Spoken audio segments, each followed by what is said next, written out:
So hello and welcome back to your next session in your second topic, that is the Sale of Goods Act 1930. Okay, as you all are aware, we are in your last topic, that is rights of an unpaid seller. Okay, now what is an unpaid seller? Unpaid seller is basically the person who's the seller. There are obviously two parties in the contract, as we've been studying till now, that is the buyer and the seller.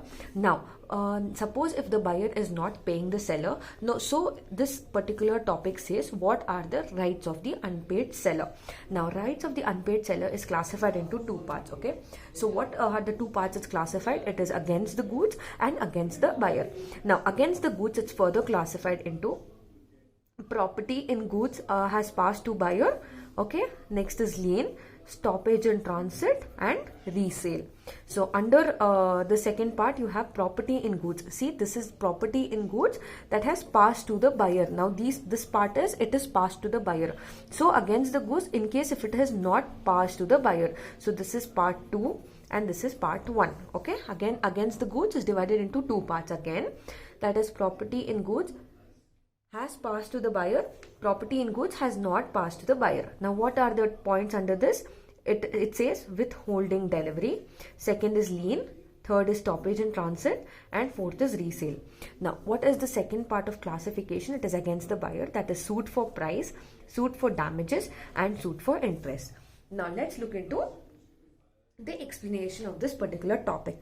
It says a right of an unpaid seller against the good. The unpaid seller has the following rights. Okay, he has the following rights. Rights against the goods, whether the property in goods has passed to the buyer or not. Okay, basically if the buyer has got the possession of goods, or if he has not got the possession of goods, it is not the problem. It says what are the rights of the unpaid seller. In case if the seller is not paid for those products that he's given to the buyer, what are his rights? Okay, so the first point is rights of lien. So under the right of lien, it says according to section 47, he has the right on lien on the goods for the price while he is in possession. Okay, basically he has the right, the seller has the right of the good. Okay, he has the right to claim the price of the goods unless the goods are under his possession, until the payment or tender of the price of such goods. Okay, unless the seller has the goods with him, he has the right to claim the price. Okay, until the payment or the price for the goods he is receiving.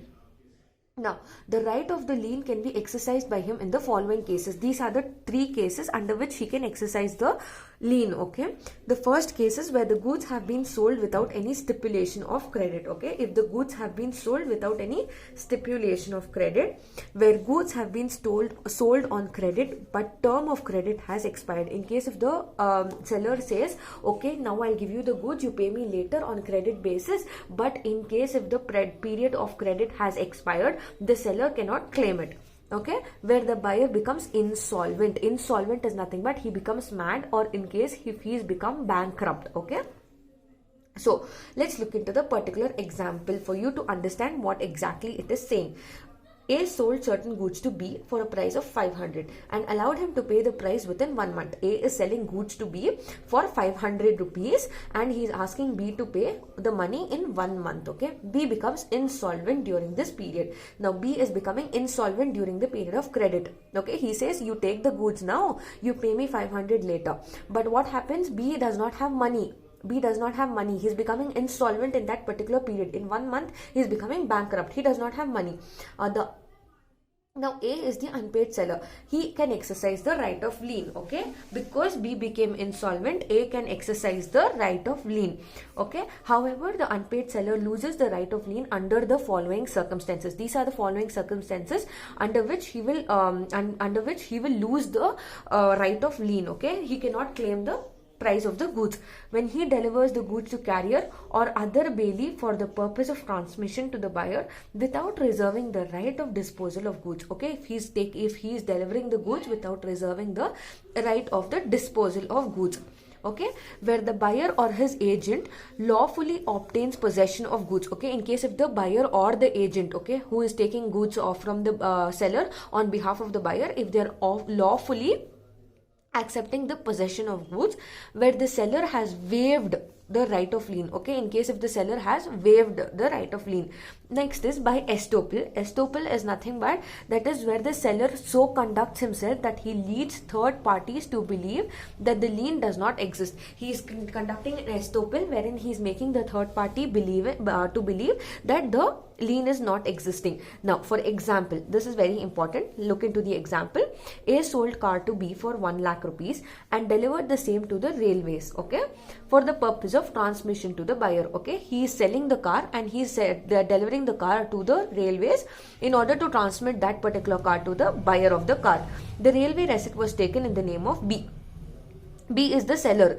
So B is the buyer of the car. Okay, so the receipt is given in the name of the buyer and it is sent to B. Now A cannot exercise the right of lien, because why cannot A exercise? Because whatever the name is on the receipt, it is in the name of the buyer. So A cannot exercise any right of lien. Okay, next is the next part under your against goods is it is right in stoppage and transit. Now transit, as you all know, if you've ordered anything online, it shows you can track your order, right? It from the time you've ordered and till the time it is delivered, till from the shipping to everything, it is shown, right? So now the seller has the right to stop it in transit also. In case what happens here is basically if the buyer becomes insolvent, he can exercise this right in order to return the goods back to the seller. Now suppose if you are getting an order from Amazon, but it so happens that you do not have money in case if it is cash on delivery. So what you do, you immediately cancel the order, right, so that you can reorder again sometime you have money. So this is the same thing that happens in this particular case.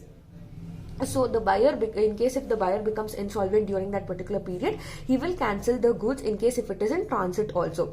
Now, however, if the right of stoppage in transit is exercised only when the following conditions is fulfilled, okay, only if these conditions are fulfilled, only then the right of stoppage, only then the buyer can stop the goods in transit. The seller must be unpaid. Okay, firstly, you should not have paid the seller. That should be cash on delivery. Okay, he must have parted with possession of goods. Okay, he should have parted with the possession of goods. Then the goods are in transit. First of all, the goods should have left the place of delivery. It should be in transit. The buyer has become insolvent. As I told you all, buyer does not have money. The right is subject to provision of the act. Okay, right to subject to provision of the act. Now, if you read this particular example, you will be able to understand what the topic exactly is. Now, right to stoppage in transit is nothing but before your delivery of goods, the buyer has the right to stop the goods when it is in transit before the delivery. Now, right of resale. What is right of resale? A resale is nothing but wherein the unpaid seller can exercise the right to resell the goods. Okay, suppose if the buyer has not paid the seller has the right to resell the goods only in the following conditions. What are the conditions? Where the goods are in perishable nature. Perishable nature example, for example, you have milk. Okay, now your perishable goods are basically your tomato, okay, milk, okay, something that you can consume immediately. These are perishable. Okay, in case if the goods are perishable in nature, or where he gives notice to the buyer of intention of resale.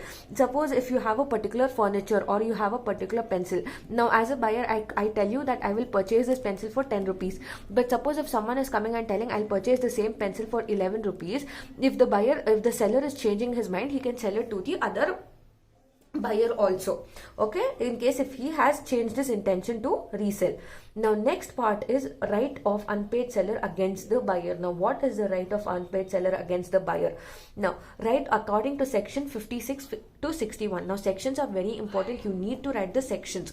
Okay, an unpaid seller can enforce certain rights against the goods as well as against the buyer. He can enforce rights against the goods and against the buyer personally. Okay, the rights of unpaid seller against the buyer is otherwise known as the seller's remedy. Very important. If they ask you in exam what is seller's remedy, you need to write this. Okay, otherwise known as seller's remedy for breach of contract of sale. Okay, in case if there is breach of contract. The rights of seller against the buyer personally are called rights in personally. If it is done personally, it is called rights in personally and are in addition to his rights against the goods. Now what is the right in personally? First one is suit for price according to section 55. Now, in case if the property has passed to the buyer and he wrongfully neglects or refuses to pay for the goods. Now, suppose if you've ordered anything, okay, if you ordered anything now and your order has come, by mistake you think that parcel does not belong to you and you tend to reject it, okay, you tend to refuse to pay. The seller can sue you, okay, in case if you're buying something from Amazon is selling you that good, right? So the seller can sue for the price of the goods, okay, the seller can sue the buyer for the price of the goods. This is the first point. The second point is where the property has not passed under the contract of sale and the price is payable on certain day irrespective of delivery, and the buyer is wrongfully neglects or refuses to pay such price, the seller may sue him for the price although the property in goods has not passed and the goods have not been appropriated in the contract. Suppose if the goods have not passed under the contract of sale, okay, in case if the delivery is irrespective of the delivery on a certain day, if they are wrongfully neglecting, so similarly the seller can sue the buyer in case of wrongfully neglecting the pay for the delivery of goods, because in case if you do not accept the delivery, it is a loss to the seller, okay, that is why he can sue them. Next is suit for damages for non-acceptance. Suit for damages of non-acceptance is similar to the suit for price, okay. In case if the seller is refusing to accept and pay for the goods, the seller can sue the buyer, okay. Repudiation of contract before due date. In case suppose you've ordered something on Amazon and the due date it's showing is 14th November, but the delivery you're getting it on 9th November or something. So in case if the delivery is given before, where the buyer repudiates the contract before the date of delivery, the seller may treat the contract as rescinded and sue damages for breach. This is known as rule of anticipatory breach contract, okay. In case if the delivery is done before the due date, the seller can sue the buyer. This is known as rule of anticipatory breach contract. Next is suit for interest. Now, what is suit for interest? Where there is specific agreement between. Now, as you all know, there are two parties in a contract, that is buyer and seller, okay. Now, what is suit for interest? Both of them should have similar interest. The seller should have the interest of selling the goods to the buyer and the buyer should have the interest of purchasing the goods from the seller, okay. Now, they should have similar interest. There will be certain goods which they'll be dealing with, okay, where there is a specific agreement between seller and buyer as to interest on the price of goods from the date on which payment becomes due.